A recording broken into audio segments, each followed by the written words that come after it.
TLS. Donc TLS, c'est une application de la cryptographie dans le monde réel. C'est une application notamment pour tous les sites, pour la sécurisation des sites, avec la connexion HTTPS. TLS, c'est l'acronyme qui tient pour Transport Layer Security. C'est le successeur de SSL. SSL, c'était... maintenant, c'est du legacy et théoriquement, il n'est plus censé être utilisé. Quoique j'ai eu la joie de le voir avant-hier sur un site que je pentestais avec un beau SSL v3 et des suites cryptographiques que je vais citer plus tard et qui seront absolument pas recommandées. Mais aujourd'hui, un bon système de sécurité est recommandé comme utilisant TLS. Alors aujourd'hui, on a aussi TLS 1.0, 1.1, 1.2 et bientôt 1.3 qui est encore sous forme de draft aujourd'hui mais qui va pas tarder à sortir. Et ces trois versions de TLS représentent, donc les trois actives et l'absente, représentent les versions les plus utilisées. Il est recommandé vraiment d'utiliser TLS 1.2 pour des raisons que je détaillerai un peu plus tard. Mais TLS 1.0 et TLS 1.1 garantissent quand même un minimum de sécurité. Comme je l'avais raconté précédemment, cette histoire elle commence avec Bob. Bob, c'est le mec sympa. C'est le mec que tout le monde aime bien. Il est toujours gentil avec tout le monde. Il fait des cadeaux. Il offre les cafés. Bob, il est amoureux d'Alice. Alice, si, c'est la blonde. Celle qui porte des tenues reflétant sa personnalité. Et du coup, Bob, il veut le dire à Alice. Il veut lui dire « je t'aime ». Bon, d'abord, il lui dit bonjour. Hein. Quand même, il ne peut pas directement sauter aux conclusions. Et il essaye de lui envoyer un message d'amour. Ah, j'avais oublié un interlocuteur. Je vous présente Eve. Eve, c'est une chic fille, c'est une collègue d'Alice. Par contre, Eve, elle est folle amoureuse de Bob. Et surtout, elle déteste Alice. Et pour ça, parce qu'elle déteste Alice et parce qu'elle aime Bob, elle va essayer de tout écouter de ce qu'ils disent. Elle va écouter de manière passive. Elle va se mettre à écouter tout ce qu'ils disent. Elle va écouter derrière la machine à café. Elle va mettre des micros dans leur bureau, sur leur ligne téléphonique, sur leur communication internet. Et le problème, c'est qu'Eve est très douée. Elle est capable d'écouter toutes les connexions. Même si vous créez un nouveau réseau, mais un nouveau système de communication, un mélange de Bluetooth, de Zigbee, etc., elle sera capable de l'écouter. Du coup, Alice et Bob, ils vont avoir du mal à communiquer. Mais heureusement, Alice, elle a quand même quelques amis, notamment Trent, le RH. Le mec qui fout toujours son nez dans les affaires des autres. Bon. Du coup, Trent, c'est un chic type. On peut lui confier quelque chose qu'on veut que toute l'entreprise ait. Par exemple, si on veut une clé pour chiffrer des données, on peut lui donner. Il pourra la donner à tout le monde. Ce qui n'est pas toujours évident du coup pour protéger les données avec le chiffrement symétrique. Heureusement, il y a le chiffrement asymétrique et c'est là où Trent vient intervenir. Et puis il y a Plot. Alors, Plot, c'est l'agent de sécurité. C'est le type là qui est en bas à l'accueil. Bon, un peu plus actif. Et il essaye de tout écouter dans l'entreprise. Alors pourquoi il veut tout écouter dans l'entreprise ? Enfin, ça n'a aucun intérêt. Il est persuadé qu'il y a un terroriste dans l'entreprise. Bon. Et apparemment ce terroriste veut faire sauter l'entreprise. Bon, là ça commence à devenir flippant. Du coup, Plot a décidé d'espionner tout le monde. Et pour espionner tout le monde, il va essayer d'imposer ses standards. Il va essayer d'imposer ses méthodes. Et on verra plus tard que le fait qu'il ait imposé ses méthodes nous a aujourd'hui exposés à de plus gros dangers. Cette grande famille, elle va nous accompagner justement sur l'histoire de TLS, et à commencer d'abord par les branches les plus anciennes et les moins méritantes de TLS, Null et Export. Alors j'ai mis Any Export, c'est parce que c'est RSA Export, c'est toutes les suites cryptographiques qui finissent par Export. La branche Null, bon, son nom l'indique.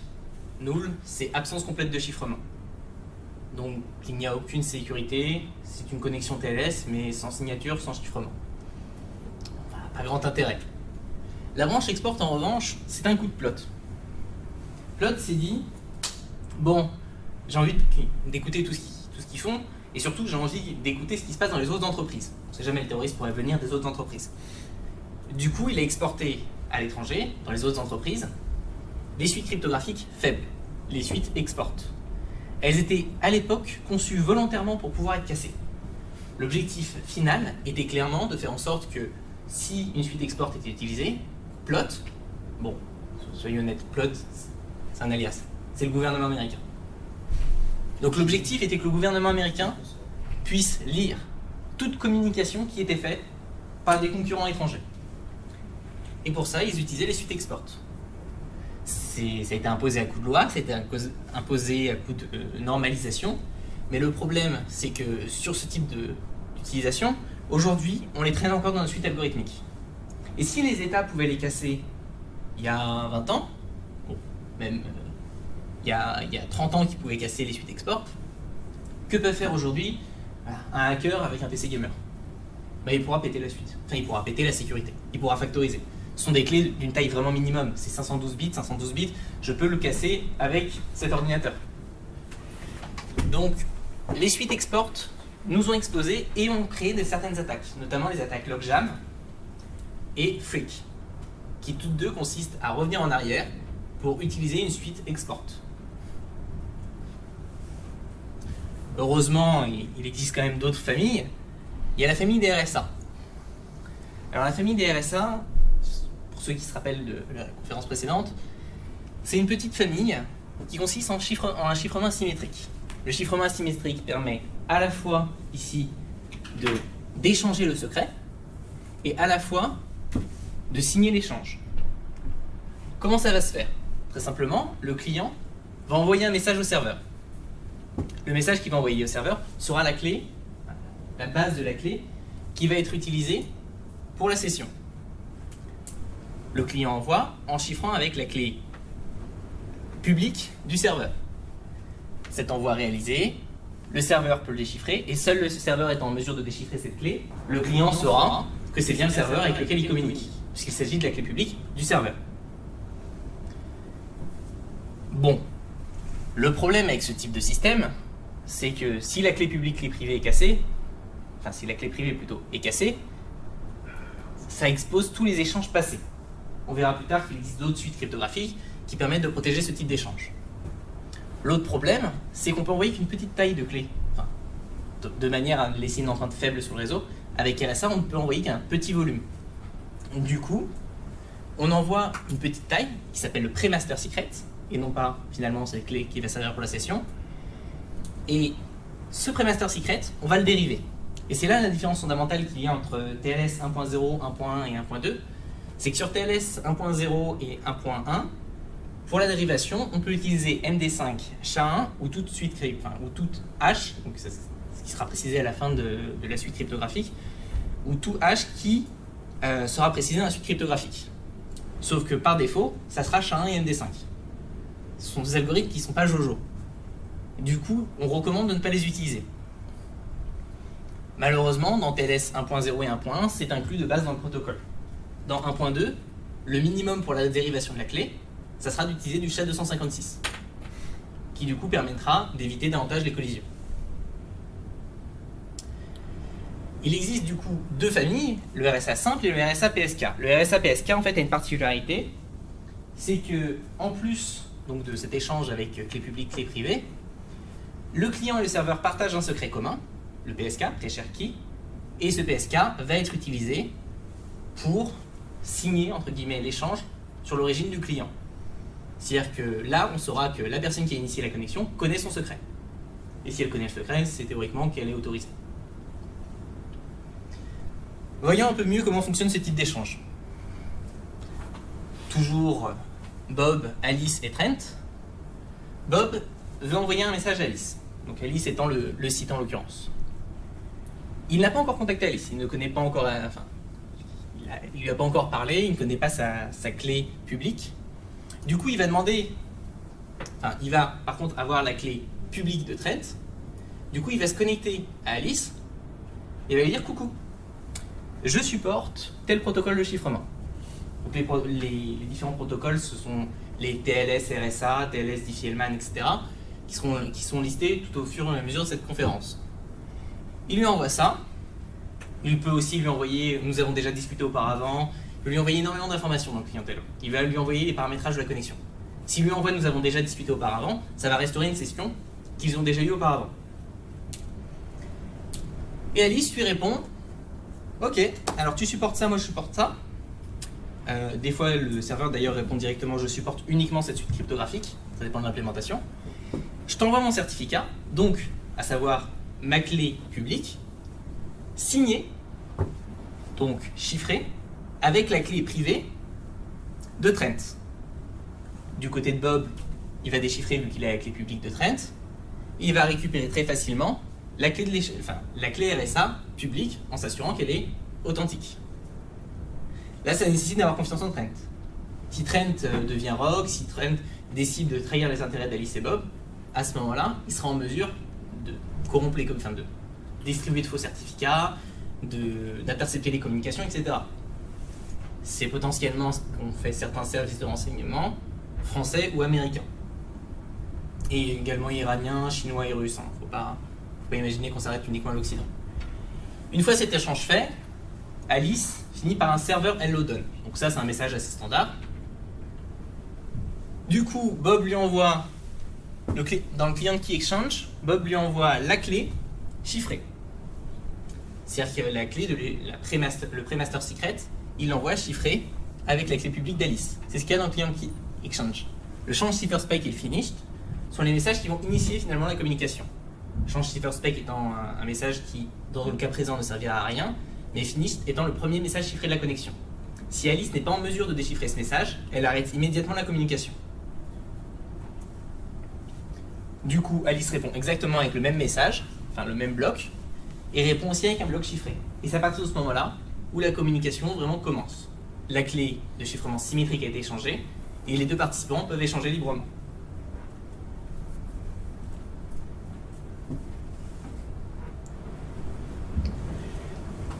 RSA, du coup, après avoir échangé la clé de chiffrement symétrique, on va utiliser une clé, on va utiliser un algorithme de chiffrement symétrique.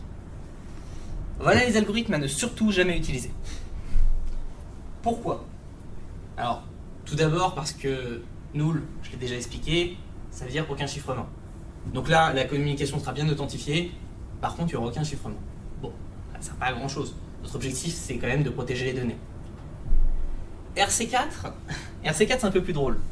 C'est un algorithme qui est utilisé depuis un moment. Une faiblesse mathématique avait été découverte dessus. Et il est utilisé notamment dans le web. Et cette faiblesse mathématique, en fait, on la connaissait depuis 13 ans avant qu'on l'exploite vraiment publiquement en informatique. Et j'insiste bien sur le mot public. Il était déjà connu par les services de renseignement qui l'avaient largement exploité. Du coup, au bout de 13 ans, on découvre l'attaque. Les cryptologues ayant un sens de l'humour assez particulier ont décidé de le baptiser Bar Mitzvah. Après, DES et ID. Pourquoi DES et ID sont en rouge aussi? Pour ceux qui ont fait un peu de crypto, DES c'est quand même le papa, c'est l'ancêtre d'AES, bon, le descendant de Lucifer aussi, mais c'est un algorithme qui est quand même assez connu. Mais aujourd'hui, DES n'est plus considéré comme suffisamment sécurisé. D'abord parce qu'il utilise des blocs de 64 bits, et ensuite parce qu'il utilise une clé de 56 bits. C'est insuffisant au vu des capacités calculatoires modernes. ID a exactement la même problématique, c'est des blocs de 64 bits. ID était notamment utilisé sur la première normalisation de GPG. Les premiers messages GPG étaient chiffrés en symétrique avec ID. Ensuite, on passe sur des branches qui sont un peu moins mauvaises.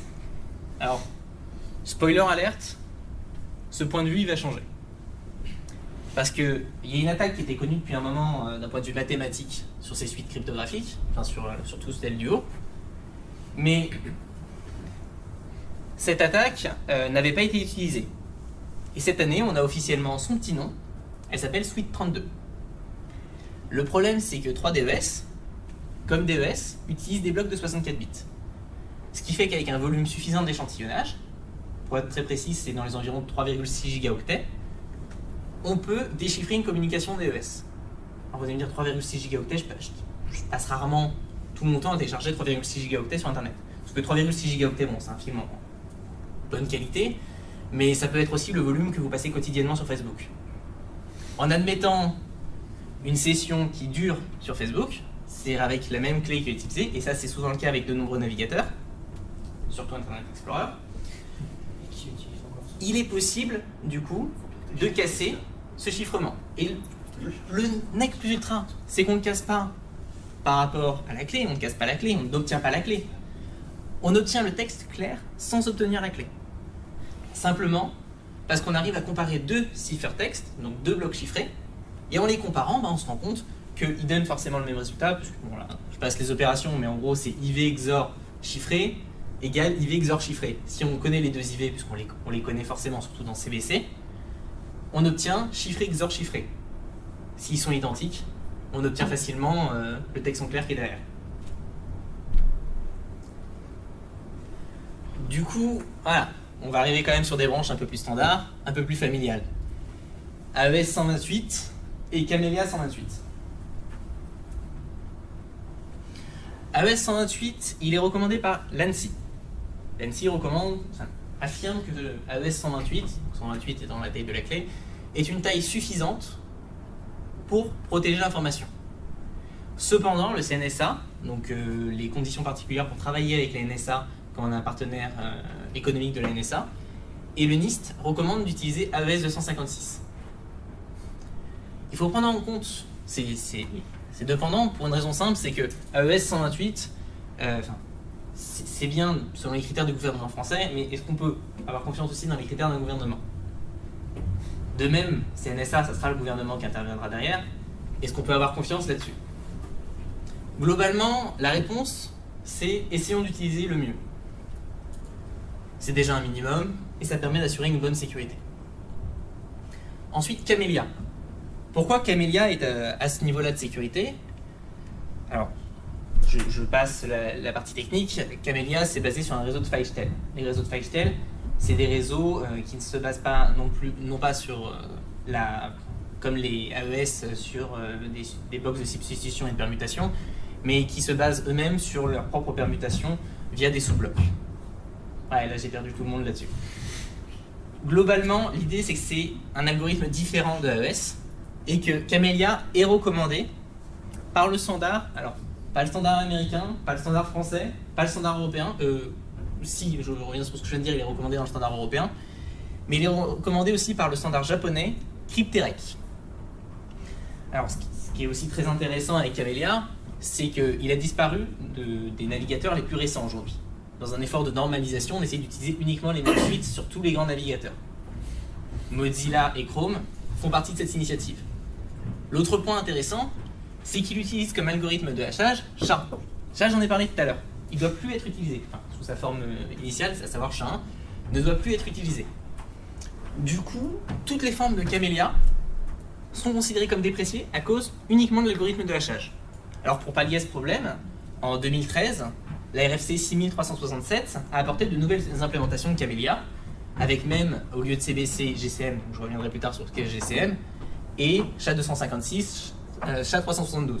Mais ces implémentations-là, le problème, c'est qu'elles n'ont jamais été mises en pratique. Aucun navigateur, je reviens sur ce que j'ai dit, un navigateur expérimental l'a mis, aucun grand navigateur n'a inclus ces suites cryptographiques. Donc Camellia est à peu près mort. Du coup, bon, on retrouve Camellia 256, hein, je le mets ici. Qu'est-ce qu'on a là maintenant sur l'arbre? On a une dégradation déjà d'une... Alors le vert naturellement c'est meilleur que le bleu, hein. J'ai pas besoin forcément de vous traduire. On a une dégradation du niveau de sécurité à cause de CBC. Pourquoi une dégradation du niveau de sécurité? Parce que CBC a quand même été sujet à plusieurs attaques, notamment les attaques Poodle. Alors Poodle en anglais ça veut dire caniche, hein. Quand je dis qu'ils savent vraiment bien choisir leur nom, ils n'y ont pas de main morte. Mais Poodle, ça tient pour Padding Oracle. Parce que le principe, c'était d'utiliser l'implémentation du padding sur CBC, du padding non authentifié sur CBC, pour attaquer AES. Et à partir de là, on pouvait déchiffrer un contenu chiffré. Puisqu'on pouvait deviner en fait des blocs au sein de CBC. Aujourd'hui, toutes les implémentations modernes de CBC sont protégées contre ce type d'attaque. Parce qu'ils utilisent une forme de padding qui est définie dans une des PKCS, je vais pas élaborer là-dessus. Mais du coup, CBC, on ne peut pas considérer que c'est suffisamment sécurisé. Du coup, GCM, par contre, constitue vraiment l'état de l'art. Parce que GCM, c'est pour Galois Counter Mode, c'est une évolution du Counter Mode. C'est une évolution signée du Counter Mode. C'est-à-dire que, enfin, authentifiée. C'est-à-dire que les échanges les échanges seront authentifiés. On chiffre et on authentifie, donc ça s'appelle avec un tag, tous les 3 paquets. Ça permet à la fois de garantir l'intégrité et l'authenticité des données. Ensuite, SHA-384, bon là c'est juste de la gonflette. C'est à partir du moment où vous avez SHA-256, ça suffit. Mais tant qu'à faire, vu qu'on a SHA-384, on en profite. Enfin, la dernière suite, c'est une suite qui a été poussée par Mozilla et également par Google. C'est SHA-20, Poly 1305 et SHA-256. Alors SHA-20, c'est une dérivée de Salsa-20 et il y a très peu de modifications par rapport à l'algorithme initial. Ce qui est intéressant sur SHA-20, c'est surtout l'utilisation de Poly 1305. Je pars en jargon, mais qui permet de diminuer les risques de collision et donc les risques de prédiction et de d'oracle à partir du chiffré. C'est une propriété qu'on appelle en cryptographie la confusion. Donc là on a une grande famille, la famille RSA. Cette famille, comme je le disais, elle est bien, elle est sécurisée, elle protège les communications. Cependant, un attaquant qui connaît la clé privée peut déchiffrer toutes les communications passées et les communications futures. Pour cela, il existe une autre famille, les Diffie-Hellman. Alors, les Diffie-Hellman utilisent les mêmes propriétés de ZPZ, mais avec une légère nuance. D'abord, il y a Diffie-Hellman normal, DH, et Diffie-Hellman éphéméral. Dans le cas de Diffie-Hellman normal, le certificat contient déjà les paramètres de Diffie-Hellman. Ils sont fixes et ils sont systématiquement envoyés tels quels. Ça pose le même problème qu'RSA, c'est-à-dire qu'avec la connaissance des paramètres privés du certificat, on pourra casser les communications futures. Par contre, Diffie-Hellman éphéméral a une particularité. C'est qu'à chaque échange, il régénère des paramètres. Il régénère un échange et il permet du coup à ce que la clé qui soit générée soit unique et ne soit pas recalculable. Voilà ce qu'il rajoute comme étape. Il rajoute le serveur key exchange. Il faut savoir que serveur key exchange, ça veut dire que le serveur va envoyer sa propre partie d'échange. Alors là, pour le coup, il l'envoie après le certificate. Serveur hello, certificate, serveur key exchange, serveur hello done. Et il va envoyer tout ce bloc d'un coup. Voilà comment ça se passe en gros. Alice choisit les paramètres A, G et M. Alors là, on est sur un éphéméral. Sur un Diffie-Hellman normal, cette étape n'existe pas et ces données sont envoyées directement via le certificat avec un X fixe, un G fixe et un N fixe. Du coup, ce qui laisse beaucoup plus de temps à Eve pour casser et la sécurité. Alors à Eve, c'est pas forcément pratique si la sécurité est bonne. Par contre, à Plot, c'est largement possible. Parce que Plot dispose des serveurs de l'entreprise. Il est payé par l'entreprise, il est payé par l'État, il en profite, il utilise plein de serveurs, il installe d'énormes data centers, notamment dans les locaux de la NSA, et il en profite pour casser toutes les clés. Du coup, le fait que le serveur key exchange soit différent à chaque fois, ça rend beaucoup plus difficile les capacités de calcul. Bob renvoie son client key exchange avec le reste de l'échange en chiffrant donc, le G, qui a été un des paramètres transmis, à la puissance B, qui est un indicateur privé de sa part. Donc Alice et Bob possèdent A et B, qui sont deux indicateurs privés. Sauf si Alice décide de conserver tous les A, G et N qu'elle a utilisés pour les échanges, et ensuite les restituer gentiment aux agences gouvernementales quand ils le demandent, la communication sera sécurisée. Après, il faut quand même considérer un truc, la taille de N. Pareil, l'ANSSI considère que 2048, c'est bon jusqu'en 2030, mais d'un autre côté, il considère qu'après 2030, il faudra 3072.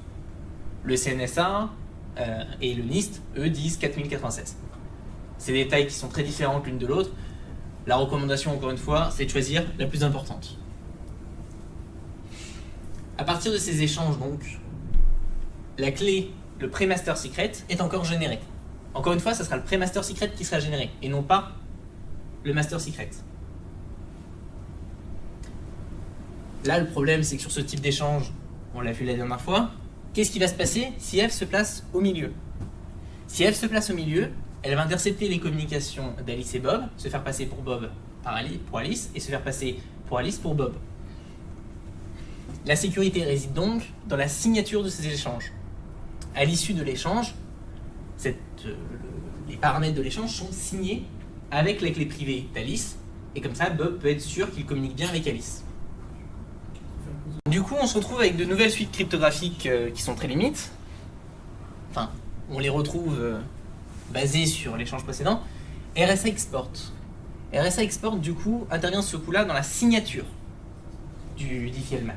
Le problème, c'est que, comme pour la protection des échanges, la signature ne peut pas supporter qu'on utilise du RSA Export. Il convient à ce moment-là d'utiliser des suites un peu plus fiables, comme RSA, DSS ou PSK.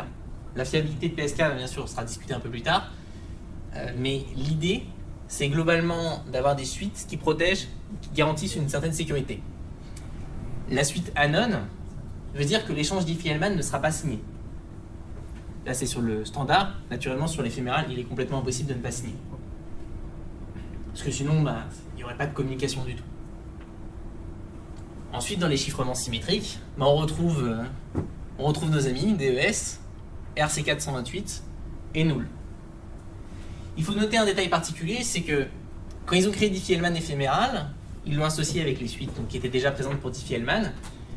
Et dans le cas de DSS, ils ont décidé de rajouter RC428, alors qu'il n'était pas présent dans Diffie-Hellman DSS. Faut avouer que cet effort est difficilement compréhensible, dans la mesure où c'est un peu faire un bond en avant pour s'amuser à reculer ensuite. Heureusement, il existe d'autres suites cryptographiques, une pleine famille. Alors, on retrouve tous les grands présents de la famille RSA, avec AES, Cabelia, SID, 3DES. Mais ces algos, du coup, possèdent les mêmes faiblesses que sur RSA. La seule différence aura été sur l'échange de clés. Il existe, heureusement, deux petits frères, à Diffie-Hellman et Diffie-Hellman éphéméral. Oui, petit. D'accord. Petit par rapport à la grande famille. C'est la famille Elliptic Curve Diffie-Hellman. Elliptic Curve Diffie-Hellman standard et Elliptic Curve Diffie-Hellman éphéméral. Donc ça fonctionne de la même manière que pour Diffie-Hellman au niveau de l'échange de clés, sauf que ça incorpore du coup une autre suite cryptographique pour la signature, c'est ECDSA. C'est-à-dire une signature cryptographique en utilisant du chiffrement par courbe elliptique. Les courbes elliptiques aujourd'hui, alors c'est compliqué. Le NIST recommande de ne plus en utiliser. CNSA recommande de continuer de les utiliser, mais en utilisant plutôt P372. Et l'ANSI dit que c'est très bien si vous utilisez du P256.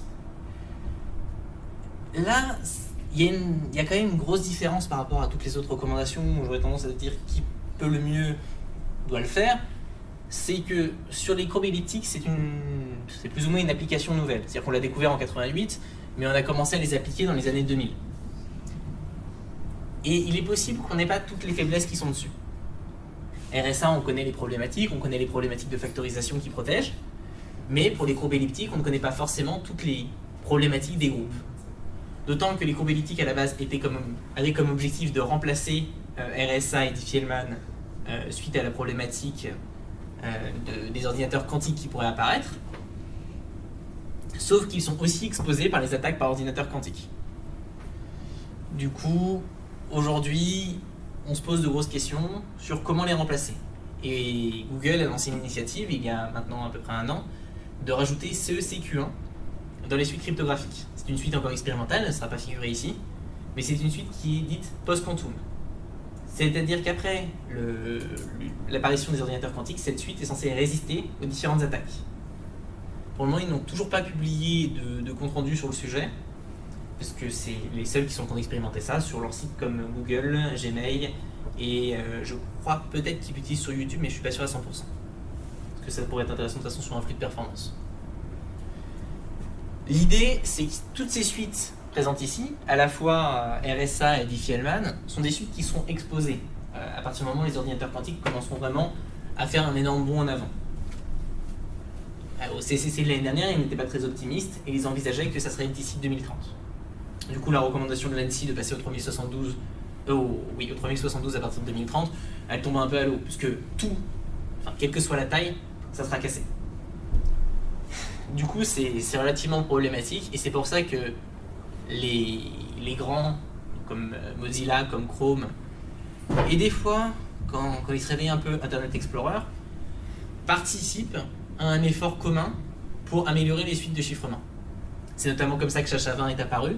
C'est notamment pour ça que les suites Elliptic Curve sont apparues. Et si on regarde d'ailleurs les RFC qui ont mené la plupart de ces initiatives, elles ont été écrites par quelqu'un de Google, par quelqu'un de Facebook ou par quelqu'un de Mozilla.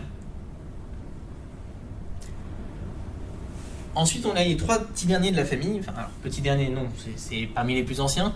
C'est un peu les... Vous voyez dans les campagnes profondes, les enfants trisomiques qu'on cache dans le placard. PSK.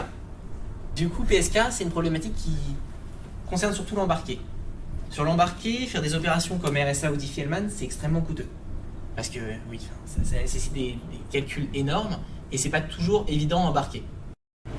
Du coup, le fait d'utiliser directement une clé prépartagée garantit un bon niveau de sécurité.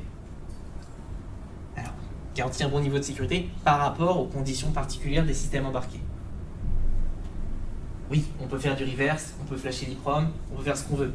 Mais ça garantit au moins que la communication sera chiffrée et qu'un attaquant comme Eve ne sera pas en mesure de détecter. Qu'un attaquant comme Mallory, qui fera de l'interception, ne sera pas en mesure d'attaquer, donc sauf faiblesse sur les suites cryptographiques, ne sera pas en mesure d'attaquer non plus la communication. Il faut avoir un attaquant vraiment qui cherchera à attraper le matériel, qui s'appropriera le matériel et qui l'utilisera à ce moment-là pour attaquer et récupérer les clés de connexion commune.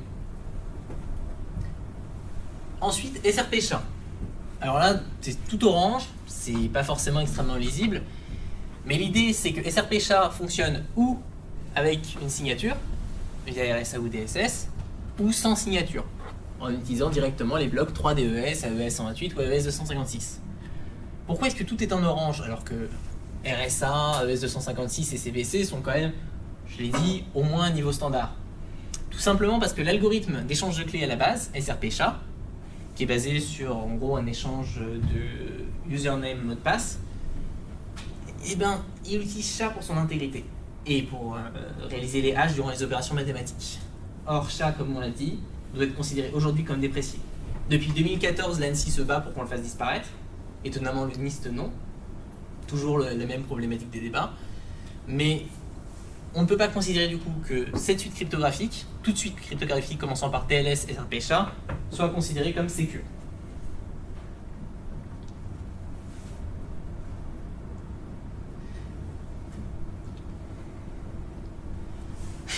Kerberos. Alors Kerberos, là c'est vraiment celui qui n'a pas de chance.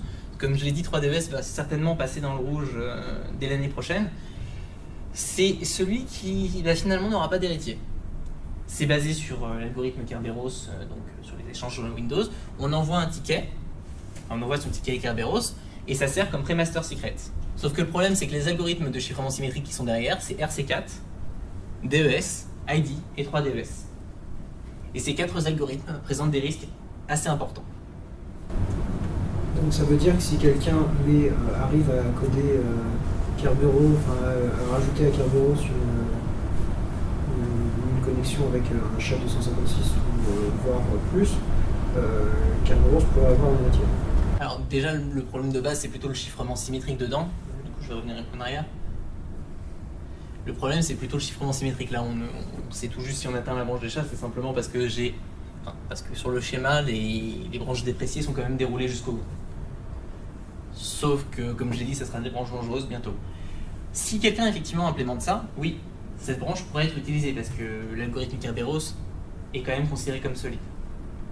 Sauf que personne ne l'implémentera. Parce qu'aujourd'hui, les acteurs qui mènent ce type de création, etc., c'est ceux qui écrivent les RFC, c'est l'IETF, c'est, comme je l'ai nommé tout à l'heure explicitement, Facebook, Google, Mozilla, et aucun de ces grands acteurs n'a envie de voir une suite finalement qui sera extrêmement fermée, qui concernera uniquement un système d'exploitation de données, continuer de pulluler comme ça sur le net. Même, de facto, je n'ai jamais vu cette suite dans un pentest. Sur toutes les suites qui sont présentées ici, celle qu'on retrouve le plus souvent, c'est TLS RSA, TLS ECDH, ou ECDHE, Diffie-Hellman, Diffie-Hellman éphéméral. On les retrouve avec souvent des mauvais paramètres. Comme je disais tout à l'heure, il faut que la taille pour le diffie-Hellman soit de manière optimale de 4096. Pareil pour le RSA, si la clé peut être de 4096, ça sera un NEC. Et puis on les retrouve même avec des suites cryptographiques comme RC4. Alors que RC4 là est clairement cassé.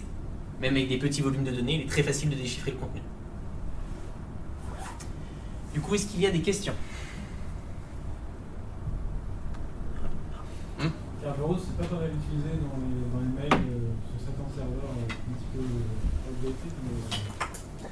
Ah, ça serait plus seulement outdated, mais... Oui. Alors, ça dépend. Globalement, Kerberos, ça sert surtout en entreprise, quand on a un système de galaxie de service. Je veux me connecter à un service, je contacte mon serveur Kerberos, et mon serveur Kerberos, donc le serveur d'authentification, va me donner un ticket que je pourrais rejouer, qui aura été signé par l'autorité qui m'authentifie. C'est utilisé en interne. Du coup, en externe, ce type de système, il est très difficile à utiliser parce qu'il faut un AD qui soit accessible depuis l'externe. Et un AD accessible depuis l'externe, je pense que personne ne voudrait s'exposer à un risque pareil. D'autres questions? Oui. En gros, on n'a aucun algorithme de chiffrement qui pourrait résister à un ordinateur quantique probablement. Il n'y a aucune fonction, enfin, en gros, aucune fonction mathématique qui résisterait à un ordinateur quantique, même si c'est un ordinateur pour l'instant théorique. Alors, comme je l'ai dit, aujourd'hui elles sont au stade expérimental. Elles sortiront bientôt, mais la problématique principale qui se pose sur ça, donc c'est l'algorithme de Shor accessoirement qui permettra de casser tout ça à partir du moment où on aura enfin les 8 quantums nécessaires, les 8 qubits nécessaires, pardon, je voulais dire. La problématique par rapport à ça, c'est que ce qui est stocké pourra être cassé. C'est des trucs qui aujourd'hui ont été stockés, on les a laissés dans un coin parce qu'on a considéré que ça mettrait trop de temps à déchiffrer. S'ils ont été stockés sur des serveurs, ils pourront être déchiffrés. Dans l'immédiat aujourd'hui, les ordinateurs quantiques ne sont pas suffisamment développés, théoriquement même du côté militaire, pour pouvoir déchiffrer les communications. Cependant, le post-quantum commence à devenir un sujet qui est vraiment brûlant, et la NSA, enfin le NIST, a fait des déclarations à ce sujet, notamment en août dernier, ils ont dit « ça vient bientôt ». Pas en août dernier, en août il y a 1 an et demi. Bon, coming soon. Wait for it. Ouais, bizarre. C'est comme Debian aussi. When it's ready. D'autres questions? Bon, bah merci d'avoir participé à cette conférence et à vous souhaiter une bonne soirée. Merci.